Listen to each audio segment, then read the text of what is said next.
Hello friends, welcome to Kannagi சமையலறை. இன்றைக்கி ஒரு ஈஸியான கத்திரிக்காய் கிரேவி ஒரு சின்ன டிப்ஸோடு சொல்லியிருக்கேன் பாருங்கள். இது சாதம், தோசை, இட்லி, சப்பாத்தி எல்லாத்துக்குமே நல்லாயிருக்கும். 200 கிராம் கத்திரிக்காய் கழுவி எடுத்து வச்சுருக்கேன். சின்ன வெங்காயம் ஒரு 50 கிராம் பொடியாக கட் பண்ணி எடுத்துக்கலாம். சின்ன வெங்காயத்துக்கு பதிலாக நீங்கள் பெரிய வெங்காயம் சேர்க்குறதுனாலும் சேர்த்துக்கலாம். இதுக்கு பட்டை, கிராம்பு தாளிக்கிறதுக்கு எடுத்து வச்சுருக்கேன். இந்த பட்டை, கிராம்பு சேர்த்து செய்யும்போது அந்த ஃப்ளேவர் ரொம்ப நல்லாயிருக்கும். அடுத்து அரைக்கிறதுக்கு 2 பெரிய தக்காளி, 10 பல் பூண்டு, 10 முந்திரி இதை எடுத்துக்கலாம்.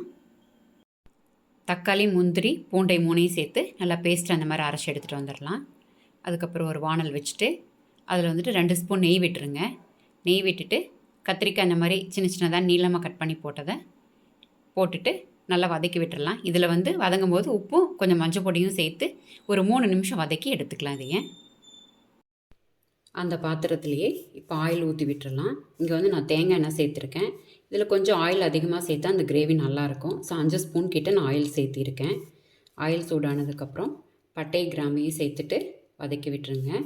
அதுக்கப்புறம் சின்ன வெங்காயம் பொடியாக கட் பண்ணி வச்சுருக்கிற சின்ன வெங்காயத்தை எடுத்து அதையும் சேர்த்து விட்டுடலாம். சின்ன வெங்காயம் நல்லா ஒரு கலர் சேஞ்ச் ஆகி வர வரைக்கும் வதக்கிட்டு இதுக்கு சாம்பார் பொடி தான் நான் போட போகிறேன். ஸோ சாம்பார் பொடி 3 ஸ்பூன் எடுத்து வச்சுருக்கேன். சாம்பார் பொடியும் வெங்காயத்து கூடயே சேர்த்து நல்லா வதக்கி விட்டுருங்க. அரைச்ச பேஸ்ட்டை இதில் சேர்த்து விட்டுறலாம். சேர்த்துட்டு கொஞ்சம் கைவிடாமல் கிளறிட்டுருங்க. முந்திரி சேர்த்துருக்கிறதுனால இது கொஞ்சம் அடிப்பிடிக்கும். இந்த மாதிரி எண்ணெய் பிரிஞ்சு வர வரைக்கும் நல்லா வதக்குனதுக்கப்புறமா இதுக்கு தேவையான உப்பு சேர்த்து விட்டுறலாம். உப்பு சேர்த்துட்டு ஒரு வதக்கிட்டு அதுக்கப்புறமா நம்ம எடுத்து வச்சுருக்கிற கத்திரிக்காயை இதுக்குள்ளே சேர்த்து விட்டுடலாம். இப்போ இந்த கிரேவிக்கு தேவையான அளவு தண்ணி சேர்த்துக்கலாம்.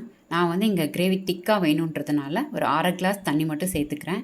உங்களுக்கு ஒரு வேளை கிரேவி அதிகமாக வேணும் அப்படின்னா இன்னும் கொஞ்சம் கூட தண்ணி ஆட் பண்ணிக்கோங்க. தண்ணி சேர்த்து மிக்ஸ் பண்ணினதுக்கப்புறமா மூடி போட்டுட்டு ஒரு 10 நிமிஷம் வேக விடுங்க போதும். ஏன்னா ஏற்கனவே கத்திரிக்காய் வதக்கி எடுத்துருக்கிறதுனால ரொம்ப நேரம் வேக தேவையில்லை. மூடி போட்டதுக்கப்புறம் ஒரு 2 டைம் இடையில எடுத்து கிளறி விட்டுக்கோங்க. கடைசியாக ஒரு கொத்து கருவேப்பில் சேர்த்து விட்டுறலாம். இந்த கருவேப்பில் போடும்போது அதோடய ஃப்ளேவர் ரொம்ப நல்லாயிருக்கும்.